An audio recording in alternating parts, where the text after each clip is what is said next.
지난 10월 9일에서 10일로 넘어가는 그런 밤, 저는 평생에 한 번도 경험해보지 못했던 새로운 것을 경험하는 일이 있었습니다.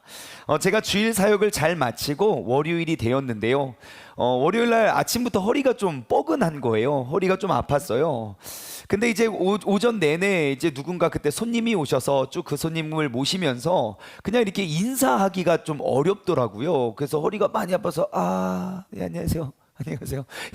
이렇게 허리가 아프다가, 그리고 근데 뭐 종종 허리가 아플 때가 있어서 뭐 그런가 보다 생각하고 있었어요. 그러다가 저녁이 되었을 때는 이게 구부리는 동작이 아예 되지 않는다는 걸 깨닫고, 그 다음부터는 이제 미스 코리아가 됐죠. 안녕히 계세요.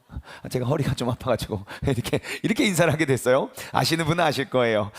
그러다가 이제 뭐 종종 허리가 아프곤 해서 그냥 좀 쉬면 나아지겠지라고 생각을 해서, 제가 월요일 날 저녁에 이제 이렇게 누우면 나아질 줄 알고 그대로 쉬기 위해서 누웠는데, 누워있는 그 상태로 아예 움직일 수 없는 상태가 되었습니다.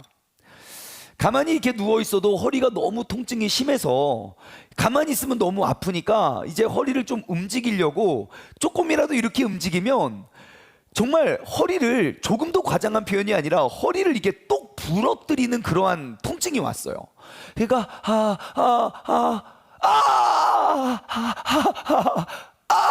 지금이야 뭐 이렇게 자유롭게 하지만, 그날 밤은 정말 평생에 처음이었어요. 어떻게 이렇게 조금 움직여도 이렇게 허리가 아플까?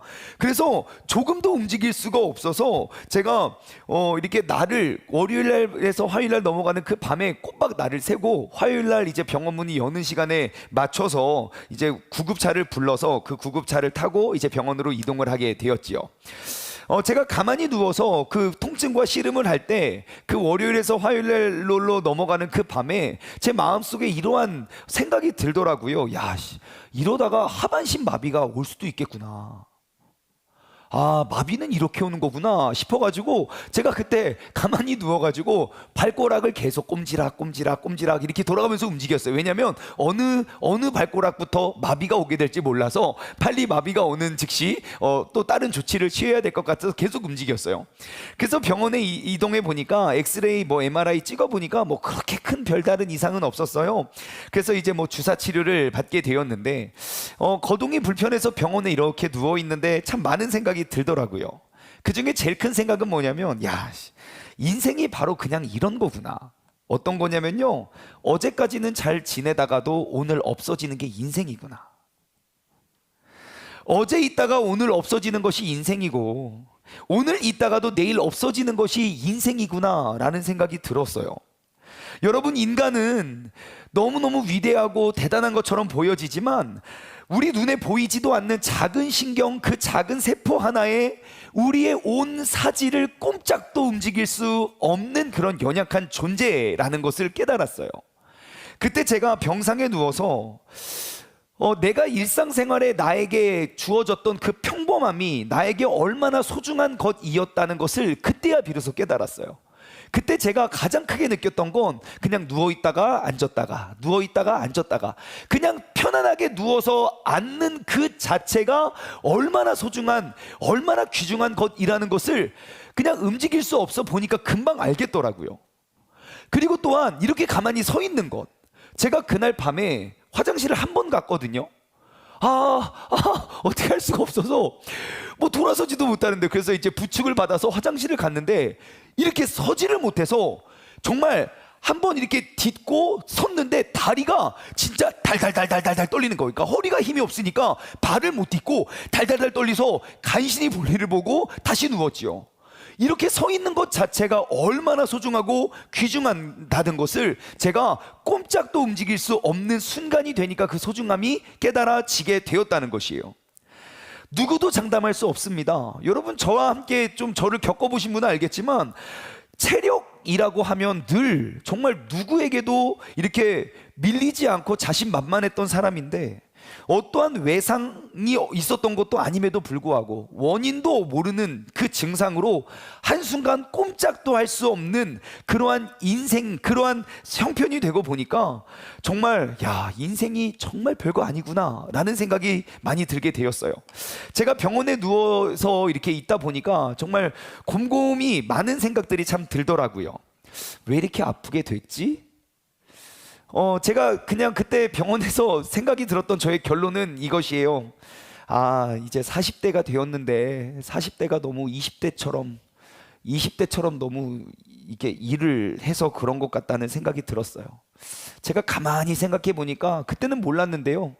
제가 교육관 철거할 때 왼쪽 인대가 늘어나가지고 한 달 반, 2달 고생을 했거든요. 이전이랑 똑같이 일을 한다고 했는데 이제 몸이 사인을 보낸 거예요. 그리고 예배당 철거할 때 이제 허리를 꼼짝도 할 수 없는 그러한 사람이 된 거예요. 몸에서는 끊임없이 저에게 사인을 보내고 있었는데 저는 그것을 들을 준비 그리고 들을 귀가 없었던 것이지요.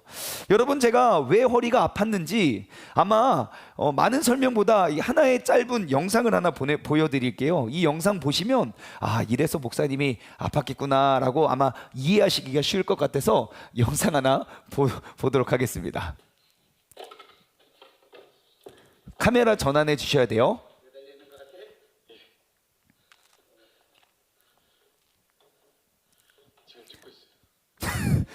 찍는 사람은 20대고요. 위에 올라간 사람이 40대예요. 위험한 거 아니에요? 넘어가면 위험하죠. 네. 아니 아무리 이게 때려도 안 쓰러지더라고요. 그래서 올라갔죠. 올라가서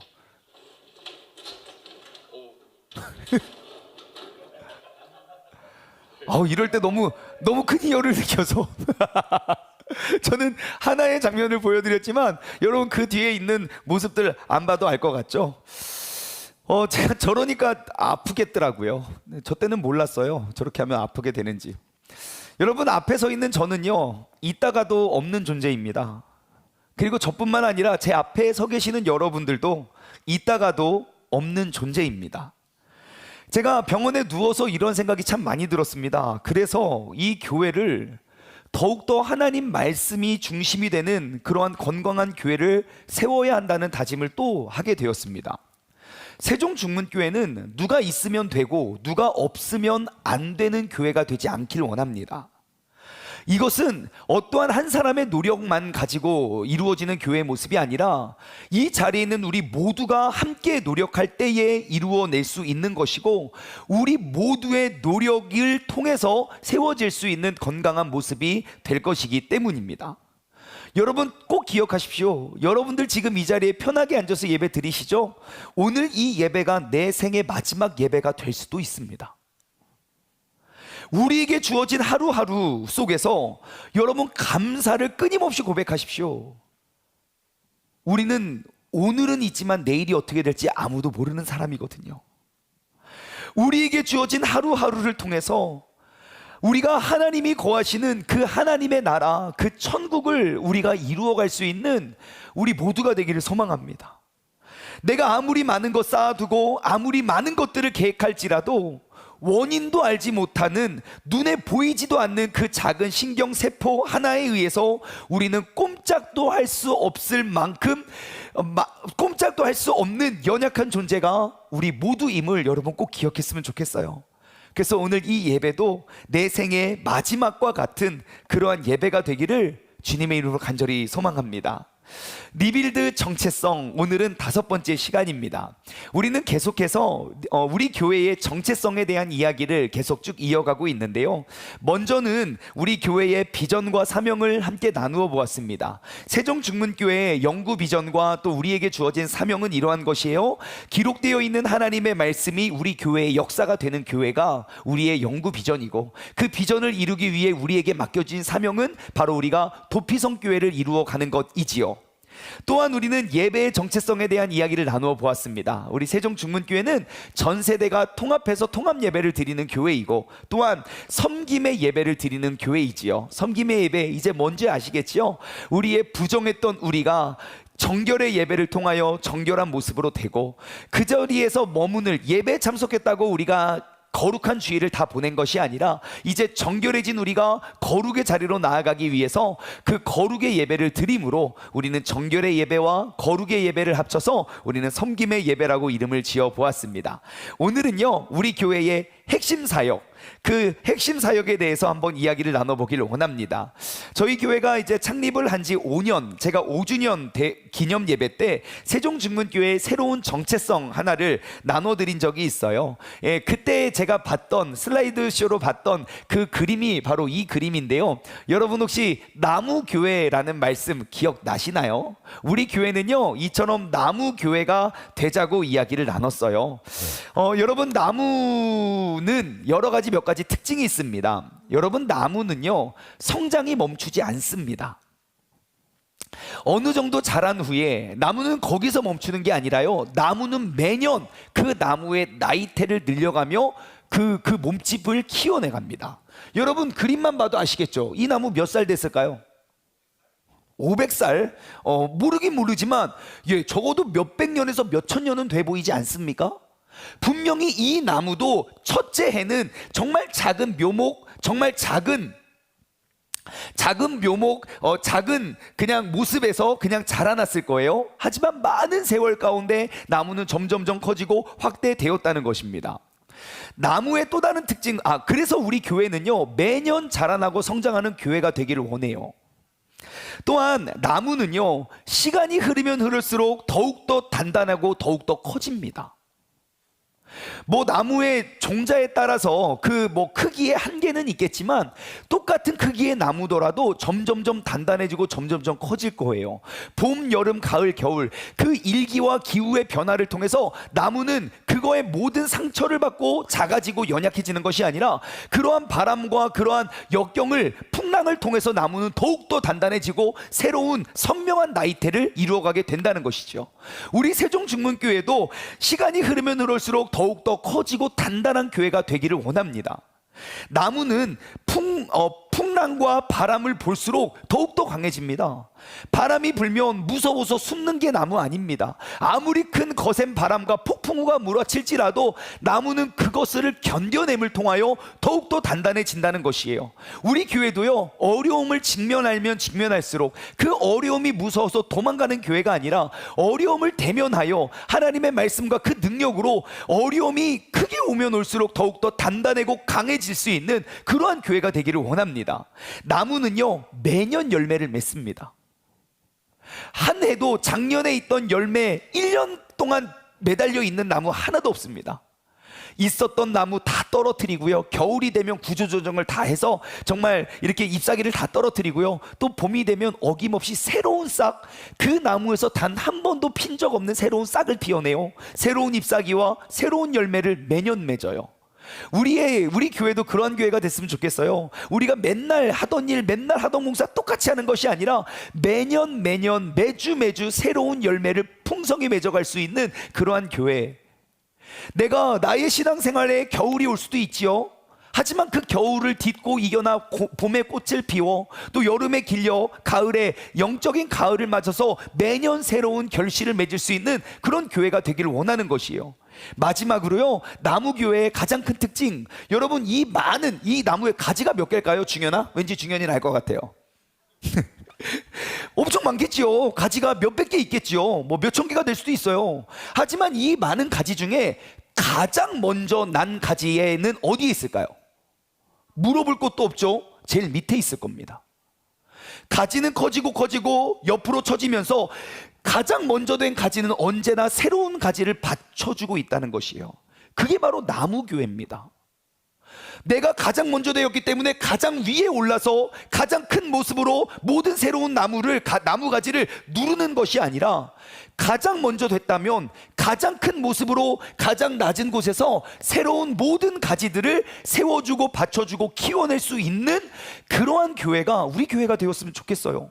먼저 된 자가 나중되고 나중된 자가 먼저 되는 것이 아니라 먼저 된 자가 더 먼저 되어서 나중된 자를 세워주고 키워줄 수 있는 그러한 교회, 바로 그것이 우리 세종중문교회의 또 다른 정체성이라는 것이에요.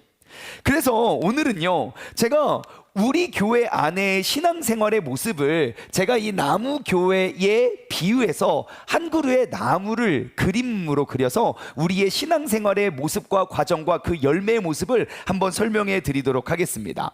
여러분, 우리 교회는 나무 교회가 되기를 원해요. 나무가 자라나기 위해서 먼저 뭐가 있어야 됩니까? 땅이 있어야죠. 땅, 토양.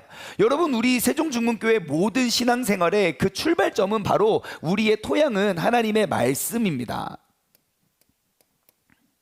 하나님의 말씀이 우리 모든 신앙생활의 토양이 됩니다. 그래서 우리는 세종중문교회 모든 성도님들은요, 말씀의 토양 위에 어떠한 신앙생활의 모습을 쌓기 위해서 우리는 매일매일 말씀 묵상 큐티를 하는 것이고, 우리는 매일매일 통독을 하는 것이죠.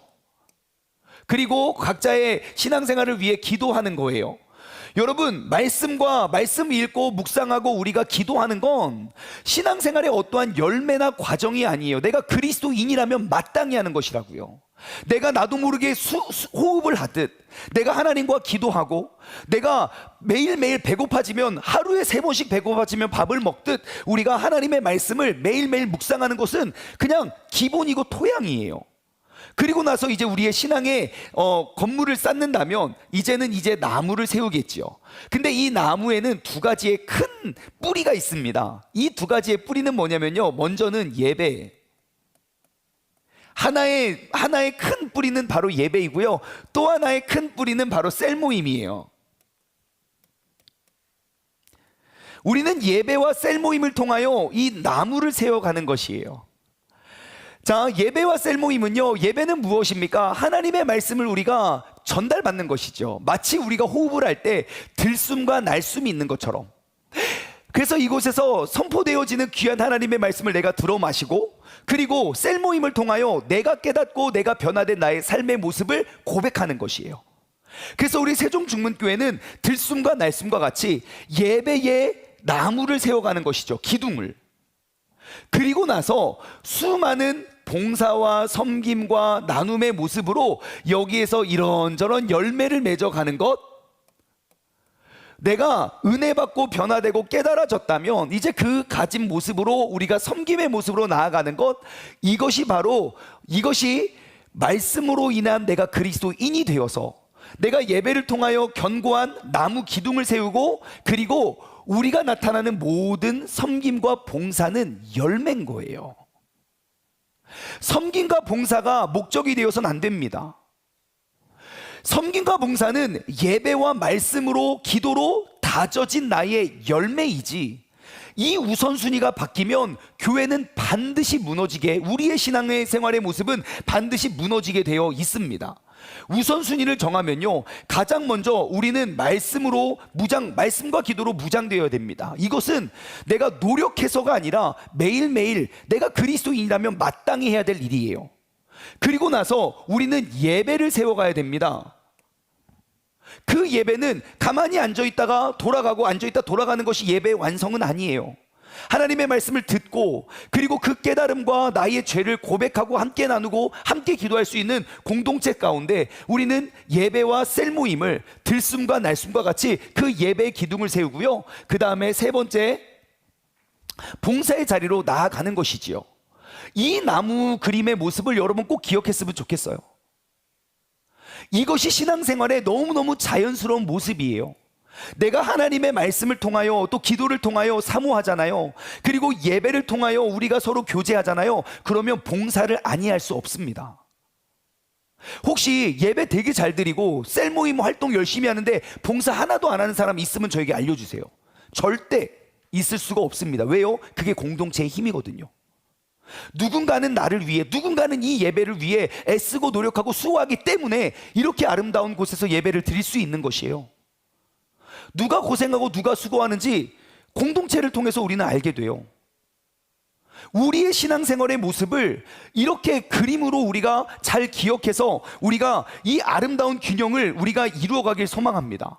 여러분, 이 신앙생활의 원리를 꼭 기억하세요. 만약에 이 말씀과 그리고 예배, 그러니까 개인 신앙생활과 예배와 그리고 그 열매가, 봉사의 우선순위가, 그 질서가 바뀌거나 무너지게 된다면요, 반드시 나무는 부러집니다. 잠깐은 열매가 보이는 것 같고 잠깐은 뭐 잘 되는 것처럼 보여지지만 절대로 오래가지 않습니다. 여러분, 신앙생활의 이 원리를 꼭 기억하십시오. 그러면 아주 간단해요. 우선순위가 정해져 있잖아요. 여러분, 예배하고 봉사 시간이 겹쳐요. 어디 가야 됩니까? 고민할 것도 없이 예배를 세워야 됩니다. 내가 예배도 드리지 않고 봉사의 자리로 나아가면 그것만큼 위험한 봉사는 없습니다. 모든 영혼을 다 죽일 수 있어요. 내가 예배를 세우기 위한 준비와 그 마음의 노력을 하지 않잖아요. 그러한 준비됨 없이, 그리고 내가 그 예배가 세워지지 않은 채에 어떠한 봉사라면 그래서 교회가 깨지고 갈등이 생기는 거예요. 하지만 내 봉사의 현장과 자리 속에 내가 정말 힘들고 어려웠을지라도 내가 예배가 바로 서고 말씀과 기도가 살아있으면요, 그 어려움 다 견뎌내고 지켜낼 수 있습니다. 세종중문교회 모든 성도님들께서는 이 균형을 잘 이루어 풍성한 열매가 가득 맺히는 그러한 교회를 이루어가기를 소망합니다. 마태복음 12장 33절에 이야기해요. 나무도 좋고 열매도 좋다 하든지 나무도 좋지 않고 열매도 좋자 하든지 해라. 열매로 그 나무를 아느니라. 우리가 건강한 신앙생활을 하고 있다면 우리는 여러 가지 열매 반드시 맺혀지게 되어 있습니다. 만약에 나의 삶에 그리스도인으로서의 풍성한 열매, 예수 그리스도의 제자를 삼는 그 열매가 맺혀지지 않잖아요. 여러분, 신앙생활 잘못하고 있는 거예요. 지금까지 해왔던 신앙생활 100년, 1000년을 더해도 하나님 앞에 섰을 때 착하다, 잘했다 칭찬받는 사람이 될 수가 없다는 사실을 꼭 기억하십시오. 요한복음 15장은 하나님, 농부 되시는 하나님, 나무 되시는 예수님, 그리고 가지 되는 우리, 나는 포도나무요 너희는 가지다, 나는 그 포도나무 비유가 기록되어 있어요. 이 원리는 간단해요. 가지가 나무에 붙어 있으면 자연스럽게 그 나무의 열매를 가지가 맺게 된다는 거예요. 하지만 나무와 가지가 끊어지고 떨어지면 절대로 그 가지에서 그 나무의 열매를 맺을 수가 없게 되는 것이죠. 반대로 우리가 말씀의 토양, 그 좋은 땅 위에 건강한 예배와 셀모임, 내가 은혜 받는 것과 은혜를 나누는 그런 공동체, 그 두 개의 예배로 우리가 나무를 세웠다면요, 반드시 열매는 맺혀지게 되어 있어요. 신앙생활에 여러분, 예배만 드리는 것으로 예배만 왔다 갔다 하는 신앙생활은 불가능하고 성경 어디에서도 그것이 그리스도인이라고 가르쳐주지 않아요. 혹시 내가 지금까지 예배만 오가는 신앙생활을 하고 있다면 여러분, 우리는 절대로 건강한 그리스도인이 될 수는 없습니다. 아무리 많은 봉사를 하고 아무리 오랜 기간 신앙생활을 했더라도 이 균형과 질서와 우선순위가 무너지면 우리는 성경이 이야기하는 예수님의 제자가 될 수는 없습니다. 오늘은요, 이 나무의 이 기둥의 모습, 그리고 다음 시간에는 제가 이 가지와 열매의 모습에 대해서 함께 나누어 보기를 원합니다. 여러분, 오늘은 그 나무와 뿌리에 대한 이야기를 좀 하고자 하는데요, 우리 세종중문교회의 연구비전이 무엇입니까? 하나님의 말씀을 읽으면 그것이 곧 세종중문교회의 모습이 되고, 세종중문교회의 역사를 기록하면 그것이 곧 하나님의 말씀이 되는 교회잖아요. 그래서 우리는 항상 기록된 말씀 위에 우리의 신앙생활의 모습을 맞추어 갈 수 있는 노력을 끊임없이 하기를 원합니다. 초대교회의 모습을 보면요, 교회가 구성되자마자, 교회라는 공동체가 생기자마자 엄청난 부흥이 일어나게 됩니다. 놀라운 부흥이 일어나요. 그것이 오늘 사도행전 본문 6장 바로 앞에 5장 41절과 42절에 보면 나와 있는데요, 한번 볼까요?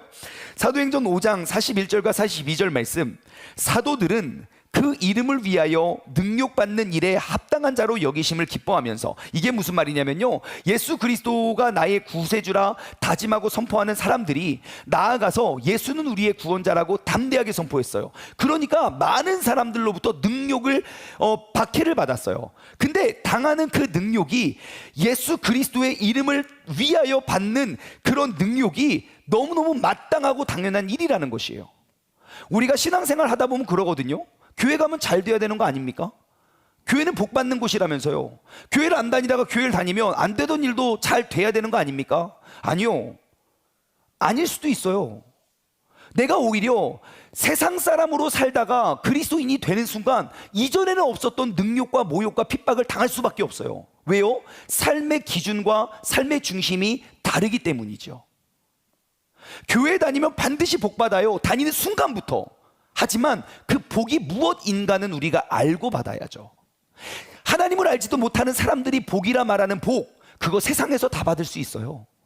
우리가 교회에 다닌다면 세상은 알지 못하고 세상은 줄 수 없는 그러한 신령한 복을 얻고 누리게 되는 것이에요. 그중 한 가지가 내가 당하는 이 고난과 핍박을 내가 기쁨으로 능히 감당하는 사람들인 거죠. 그래서 나는 그리스도인이 되자마자 나는 그러한 박해를 받으면서 그것을 박해를 받음이 기뻐함이 되어서 떠납니다. 42절. 그들은 누굽니까? 그 사도들이겠죠. 날마다 매일매일 성전에 있던지 집에 있던지 예수는 그리스도라고 가르치기와 전도하기를 그치지 아니하느니라 그래요. 예수는 그리스도라고 가르치기와 전도하기를 그치지 않았대요. 그것이 집에 있던지 교회에 있던지 어디에 있던지. 여러분, 이게 바로 거룩한 자들의 삶의 모습이에요. 내가 진짜 그 복음의 가치를 안다면, 그 거룩하신 하나님 앞에 내가 거룩한 자가 된다면, 여러분, 그 복음을 우리는 감추어낼 수가 없습니다. 반드시 드러나게 되어 있어요.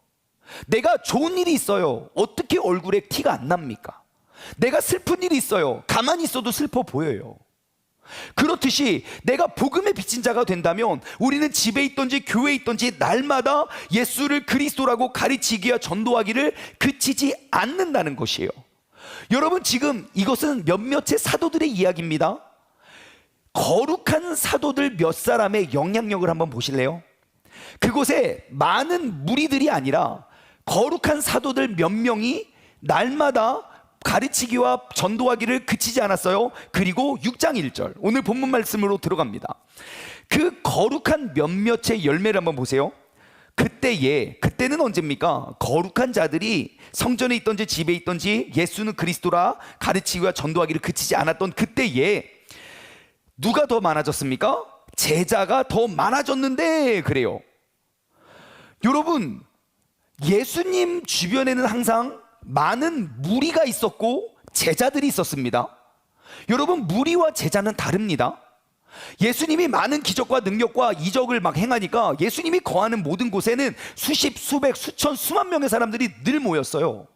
많은 무리가 있었지요. 하지만 무리와 제자의 차이는 무엇입니까? 무리는요, 좋아 보이면 따라가요. 싫어 보이면 어떻게 됩니까? 돌을 던져요. 많은 사람들의 유행에 따라서 이 말 들으면 이렇게 가고 저 말 들으면 저렇게 가고, 예수님이 능력과 기적을 행할 때는 예수님을 막 찬양하면서 따라다녔지만 예수님이 힘없이 십자가에 달리시는 모습을 보고 돌을 들어 던졌다고요. 그게 무리예요. 하지만 제자는 다릅니다. 사람들의 이야기에 의해서 내가 흔들리는 사람이 아니에요.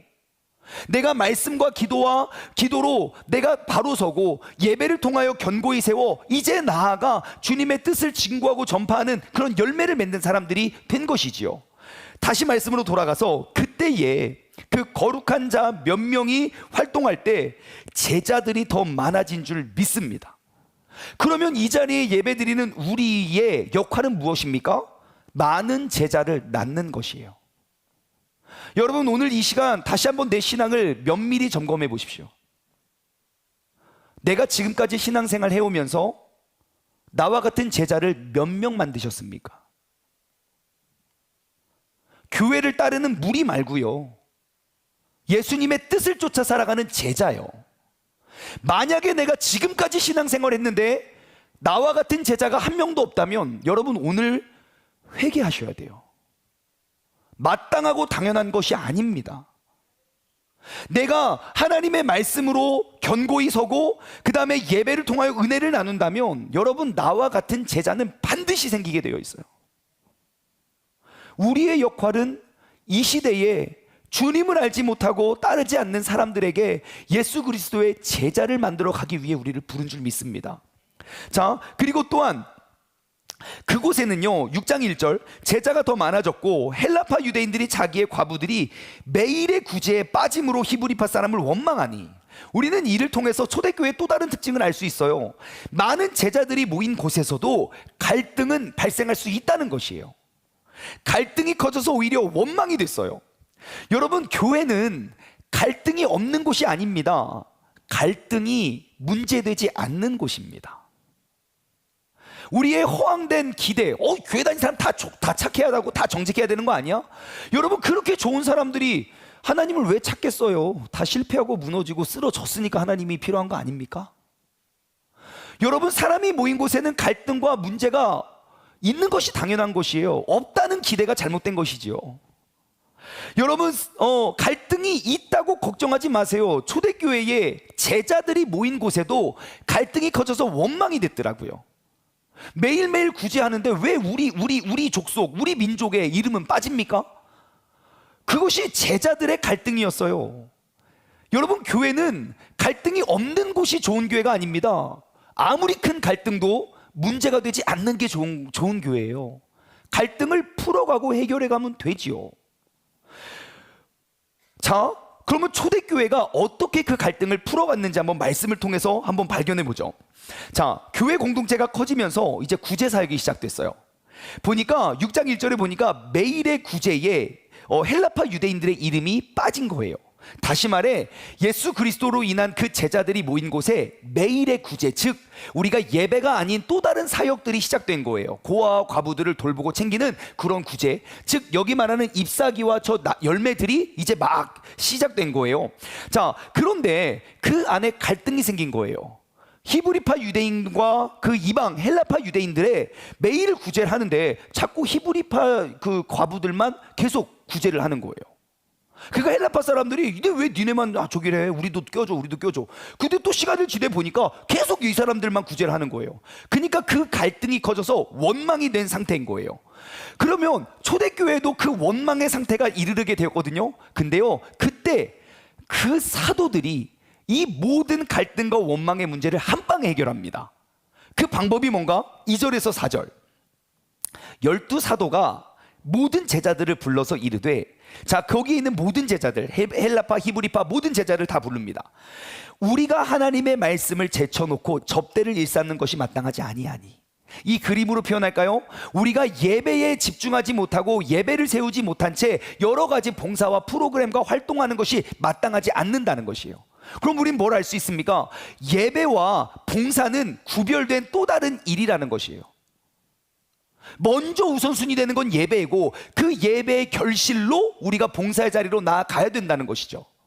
3절, 형제들아 너희 가운데 성령과 지혜가 충만하여 칭찬받을 사람 7을 택하라. 우리가 이 일을 그들에게 맡기고, 그것은 매일매일 구제하는 일이겠지요. 역할을 나눴어요. 말씀과 기도에 전념할 사람과, 그리고 그 샘물을 받아서 구제하고 봉사할 사람의 역할을 나눈 거예요. 5절, 4절, 우리는 오로지 기도하는 일과 말씀 사역에 힘쓰니라 하니. 그리고 나니까 5절, 온 무리가 이 말을 기뻐했다는 것이에요. 그 교회 내에 갑자기 늘어나는 성도에 의해서 많이 들려지는 갈등과 문제들을 딱 한 방에 해결합니다. 질서에 의한 우선순위를 세우니까 한 방에 해결이 된다는 것이에요. 여러분, 우리는 여기서 우선순위를 정하게 돼요. 여러분, 봉사 많이 한 사람이 믿음 좋은 사람 아니에요. 아닐 수도 있어요. 길 수도 있지요. 내가 매일매일 말씀과 기도로 무장하고 예배의 온전한 기준을 세워서 나아가면 문제가 되지 않지요. 근데 그 예배가 무너진 상태로, 개인적인 신앙생활이 무너진 상태로 아무리 많은 봉사를 하면 그 봉사의 자리가 결국 내 영혼을 갉아먹습니다. 모든 상처와 아픔. 반대로 내가 예배가 충만하고 교회에서 아무리 많은 상처를 받아도 예배 속에서 다 해결이 돼요. 말씀 속에서 다 답을 찾는다고요. 근데 말씀의 공급과 그 예배의 사모함이 없이 봉사라면요, 상처만 주고 상처만 받고 떠나요. 그것이 결국 마귀가 원하는 것이라고요. 이러한 갈등이 원망으로 퍼지다 보니까 사도들이 대안은 이겁니다. 3절, 형제들아 너희 가운데서 성령과 지혜가 충만하여 칭찬받는 사람 7을 택하라. 여러분 한번 생각해 보세요. 여러분 자신을 포함해서 여러분 주변에 성령과 지혜가 충만하여 칭찬받는 사람, 그의 이름을 한번 떠올려 보세요. 하나 둘 셋, 막 떠올라지십니까? 그럼 우리 교회 좋은 교회예요. 근데 내가 아무리 신앙생활하고 아무리 수만 명이 보여도 서로에 대해 관심도 없어요. 이 사람은 어떻게 신앙생활하는지 모른다고요. 어떻게 사는지도 몰라요. 관심도 없어요. 그러한 사람 대한민국에 1,000,000명이 모여도 이 나라는 조금도 거룩해지지 않습니다. 오히려 죄악이 팽배한 나라가 되어가고 있어요. 그럼에도 불구하고 그 세상을 깨뜨릴 능력, 그 거룩한 능력이 없는 거예요. 우리가 머릿속으로 떠올라 성령과 말씀에 성령과 지혜가 충만하여 칭찬 듣는 성도가 되고 그러한 공동체를 세워갈 수 있는 교회가 되길 소망합니다. 6절과 7절이에요. 사도들 앞에 그 7명을 세웁니다. 사도들이 그들에게 기도하고 그들에게 안수합니다. 그리고 7절, 하나님의 말씀이 점점 왕성하여 예루살렘에 있는 제자들의 수가 더 심히 많아졌다라고 말하는 것이에요. 여러분, 우리 교회도 이전 고운동 지하 성전에서 이렇게 새 성전으로 와서 교회도 커졌고 이제 사람들도 계속 매주 늘어나는 상황 속에서 이러한 저러한 갈등, 이러한 저런 의견 충돌이 끊임없이 벌어지고 있습니다. 한 번 예배 끝나면요, 컴플레인이 몇십 개씩 들어와요. 한 번 예배 끝나면 왜 각자 생각이 다 다르니까요. 근데 저는 그 자체가 잘못되다고 생각하지 않아요. 아주 건강한 초대교회와 닮은 모습 아닙니까? 사람들이 늘어나고 갈등이 많이 생기고. 네, 그렇다면 이 모든 갈등을 우리가 근본적으로 어떻게 해결할까요? 저는 오늘 말씀에서 명확한 답을 얻었어요. 답은 아주 간단해요. 사도들과 제자들의 역할을 나누면 돼요. 사도들은요, 말씀과 기도를 깊이 파서 그 말씀과 기도의 샘물을 파고요, 그리고 그 샘물의 영향력을 공급받은 성도들이 나아가 그 샘물의 영향력을 구제와 선교 사역으로 바꾸어서 전환, 환전해서 그들에게 나눠주면 돼요. 각자의 역할에 충실하면 되겠더라고요. 당장 오늘부터는 아니지만 앞으로 우리 세종중문교회가 점진적으로 저를 포함한 모든 교역자들은요, 말씀의 샘물을 기르는 그러한 일에 총력을 다하는 교회가 되었으면 좋겠어요. 다시 말해, 갖가지 사역들에 바쁘고 치이고 놓쳐서 우리가 사역자임에도 하나님의 말씀의 깊은 샘물을 파지 못하고 내가 너무너무 바쁘고 행사하느라 바쁘고 돌보느라 바빠서 기도도 하지 못하는 교회가 되지 않기를 원한다는 것이에요. 여러분, 초대교회의 부흥의 원동력이 뭡니까? 7절이죠. 하나님의 말씀이 점점 왕성하여지매. 하나님의 말씀이 점점 왕성하여질 때에 교회의 모든 갈등도 모든 능력도 회복된 줄 믿습니다. 여러분, 무슨 말입니까? 사도들이 말씀의 깊은 샘물을 뽑아낸 거예요. 그것이 모든 갈등의 해결 요소가 돼요. 교회 안에 할 수 있는 수많은 일들 가운데 사도들은요, 그 말씀의 샘물, 기도의 샘물을 퍼낸 거예요. 그리고 그것을 먹여주는 것이죠. 사도들이 기르는 샘물이 어디로 흘러가겠습니까? 아, 나 은혜 다 받고 혼자만 있어야지. 절대 그렇지 않지요. 그 신선한 맛있는 샘물을 꺼집어내서 그것을 나누겠지요. 무엇을 통해서요? 예배를 통해서요. 예배를 통하여 그 맛있는 말씀의 생수가 흘러가는 것이지요. 여러분, 우리 세종중문교회는 이러한 교회가 됐으면 좋겠어요. 우리 모든 성도님께서 모든 예배 때마다 정말 말씀에 깊이 있는 그런 놀라운 샘물의 말씀을 우리가 먹고 살아날 수 있는 그런 교회예요. 여러분들도 그런 교회 가고 싶지 않습니까? 야, 우리 목사님 맨날 바빠가지고 야, 기도도 안 해. 기도할 시간이 없어. 막 바빠가지고. 야, 우리 목사님, 야, 저 말씀 지난주에도 했고 지지난주에도 했고 매주 말씀, 바빠서 그래. 바빠서. 여러분, 그런 교회 원하십니까? 그러면 여러분들이 도와주셔야 돼요. 내가 해야 할 일과 그들이 해야 될 일을 나눠야 돼요. 말씀과 기도에 전념하고 집중할 수 있도록 우리가 도와주고 우리가 그 일을 떠맡아야 돼요. 근데 언제부터인가 한국교회는 참 이상해요. 담임 목사님 아니면 그거 아닌 거예요.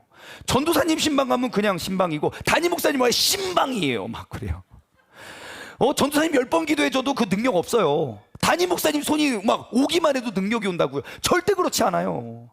정말 비성경적인 원리예요. 오직 하나님의 말씀에 깊은 샘물을 파서 예배를 통하여 그것을 흘리고 그 샘물을 내가 받아 먹어 내가 구제와 봉사와 헌신과 그런 모든 방향으로 우리가 흘려보내는 그러한 교회를 우리 모두가 세워가기를 소망합니다. 그래서 저는 여러분들을 매번 예배 자리에서 만나기를 원해요. 신방 예배 때 하면 되잖아요. 여러분, 매일매일 우리는 월화수목금 매일 큐티 본문을 가지고 말씀 나눠요. 그리고 수요일 날은 수요 성경 공부를 하고, 금요일 날, 토요일 날 금요 커넥트, 토요 커넥트를 통해서 매일매일 말씀이 공급되어진다고요. 근데 사람들은 그런 것들을 무시하고 또 다른 무엇인가, 나만을 위한 특별한 무엇인가를 원한다는 거예요. 그래서 결국 바쁜 이들은 말씀의 샘물을 파지 못하고, 바빠서 기도 못하고, 바빠서 말씀 볼 시간이 없어요. 여러분, 그러한 교회는 반드시 무너질 수밖에 없고 그 불평과 불만을 해결할 방법이 없습니다. 그러므로 이제 우리 교회는요, 이러한 온전한 예배를 회복하기를 소망합니다. 사도행전에 나오는 초대교회의 모습에 의하면, 그 말씀대로라면 저는 말씀의 샘물을 파는 사람이 분명합니다. 저뿐만 아니라 우리의 교육자들은, 우리의 교육자들이 열심히 말씀의 샘을 파잖아요. 그럼 여러분들은 그 말씀과 기도의 샘물을 받아서 그것을 내가 소화시켜서 구제와 봉사로 환전하는 거예요. 그리고 그것이 흘러갈 때에 진정한 부흥의 모습이 이루어지게 될 줄 믿습니다. 우리가 이러한 초대교회의 모습을 회복해 가길 소망합니다. 우리가 꿈꾸는 교회는 바로 사도행전 6장 7절의 말씀을 이루어내는 교회입니다. 우리가 한 목소리로 같이 읽고 말씀을 맺을까요? 시작. 하나님의 말씀이 점점 왕성하여 예루살렘에 있는 제자의 수가 더 심히 많아지고 허다한 제사장의 무리도 이 도에 복종하느니라. 아멘. 적용 질문을 드립니다. 첫 번째, 여러분 내 주변에 성령과 지혜가 충만하여 칭찬받는 사람 누구입니까? 한번 돌아보세요. 나를 포함해서. 나는 과연 누군가가 봤을 때 성령과 지혜가 충만하여 칭찬 듣는 삶, 그러한 신앙생활을 하고 있는가? 아니면 내가 누군가를 그렇게 추천하고 내가 섬길 수 있는 그런 공동체가 있는가? 한번 돌아보십시오. 만약에 없다면 여러분, 우리는 회개하는 한 주를 보내야 되고요, 만약에 있다면 그들에게 감사의 인사를 전하는 한 주가 되었으면 좋겠어요. 두 번째, 여러분 예배가 우선입니다. 예배가 무너진 봉사는 있을 수 없고, 혹 예배가 어떠한 것에 의선순위가 밀리면요, 절대로 그 교회 오래 못 갑니다. 그 신앙도 오래 가지 못합니다. 참 안타까운 건 언제부터인가 한국에 있는 교회들이 너무너무 할 일들이 많아서 말씀을 볼 시간이 없어요. 예배와 봉사가 있으면 봉사하느라 예배를 드리지 못해요. 언제부터인가 봉사가 더 귀중해져서 예배를 천대하고 무시하는 그러한 교회가 되고 가고 있어요. 이제는 우리가 그 올바른 우선순위를 세워가길 원합니다. 예배 자리를 지키십시오. 그 예배가 회복되면 다른 거는 볼 것도 없이 자연적으로 따라오게 될 것이에요. 마지막으로 세 번째, 여러분 이제 나의 죄를 고백하시고 말씀으로 살아나는 그 셀 모임, 그 공동체에게 나아가십시오. 여러분, 우리가 그 공동체가 없다면 우리 교육자들에게 문의하시고, 내가 그 공동체가 있다면 우리가 그곳에서 더욱더 진솔한 내 신앙의 고민과 아픔을, 상처를 함께 나누며 함께 기도할 수 있는 우리 모두가 되길 원합니다. 이러한 교회를 우리가 함께 말씀 앞에 세워갈 수 있는 우리 모두가 되길 원해요. 우리 이 시간 함께 말씀 앞에서 찬양하시고 우리가 기도로 예배를 마치도록 하겠습니다.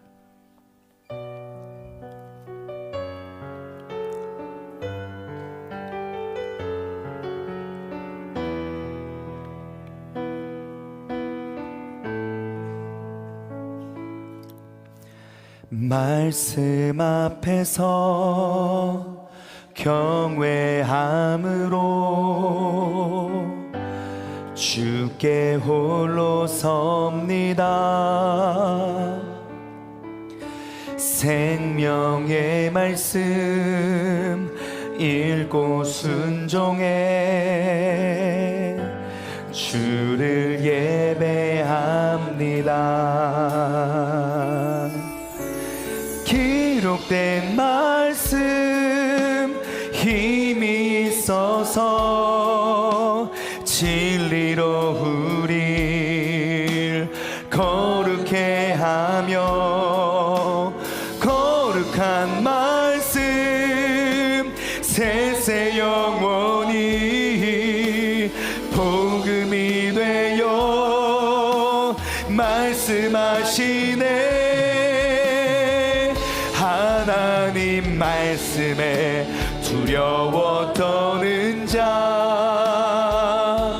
그 말씀에 생명을 거는 자, 하나 사람 찾으시는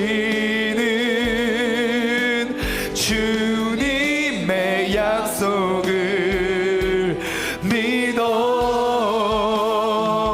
하나님 말씀에 운명을 거는 자, 순종하며 주 따라가는 자, 영원한 하나님 나라 이뤄갈 주의 교회여. 이 시간 짧은 시간이지만 우리가 합심하여 기도하며 나아갈 때에 주님, 나의 예배와 나의 신앙생활의 우선순위와 질서가 바로 세워지기를 원합니다. 우리가 말씀에 의한 교회를 세우게 해달라고 다같이 주님의 이름 한번 부르짖고 합심하여 기도하겠습니다. 주여, 하나님 아버지 감사합니다.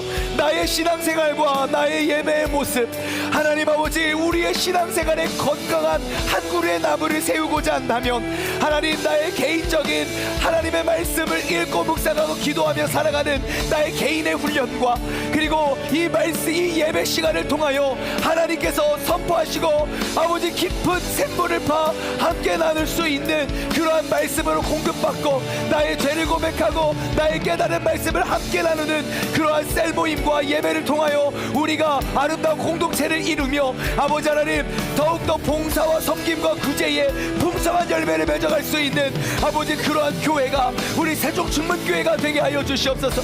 오늘 이 시간 나의 잘못된 신앙생활의 모습을 예수 그리스도의 십자가에 못 박고 우리가 말씀에 기록된 대로의 신앙, 말씀에 기록된 대로의 아버지 그런 예배의 모습을 우리가 온전히 회복하고 나아갈 수 있는 아버지 그러한 신앙인이 되어서 세상을 변화시키고 세상을 일으키고 세상을 깨울 수 있는 아버지 그런 아름다운 그런 예배의 신앙의 공동체 될 수 있도록 주님께서 역사하여 주시옵소서.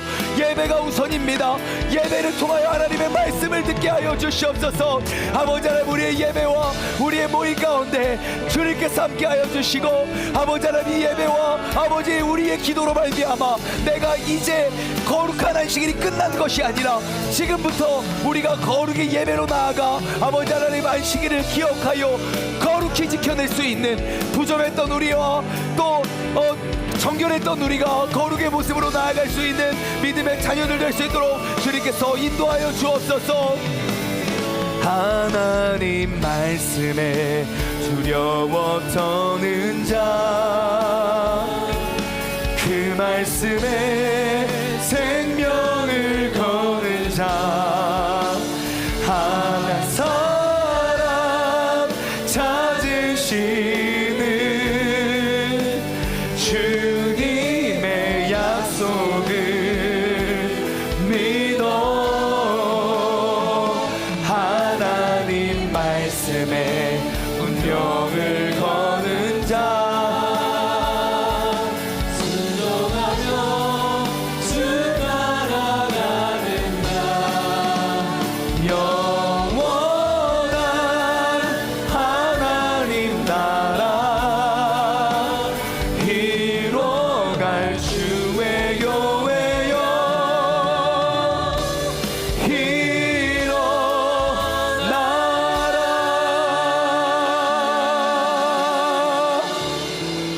하나님 아버지 감사합니다. 우리는 매일매일 말씀을 보면서 말씀이 세워가는 말씀대로의 교회와 신앙의 모습을 회복하길 원하지만 내 신앙에 너무너무 잘못된 우선순위와 질서에 의해서 우리는 그러한 신앙생활 1년, 10년, 20년, 30년째 해도 내 주변에 예수 그리스도를 닮은 제자를 한 명도 세워내지 못했던 잘못된 길의 신앙생활을 해왔음을 고백합니다.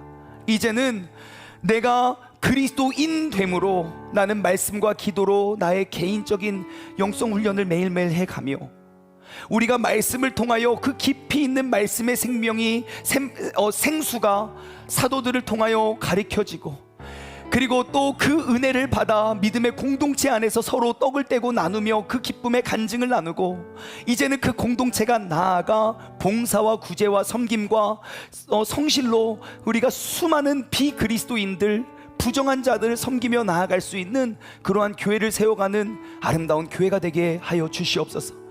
우리 세종중문교회가 하나님의 말씀에 기록된 대로의 모습을 이루어가고 세워가길 소망합니다. 그래서 이 자리에 있는 우리 모두가 아름다운 교회를 세워 그 주님의 교회를 우리 모두가 이루어가게 하여 주옵소서.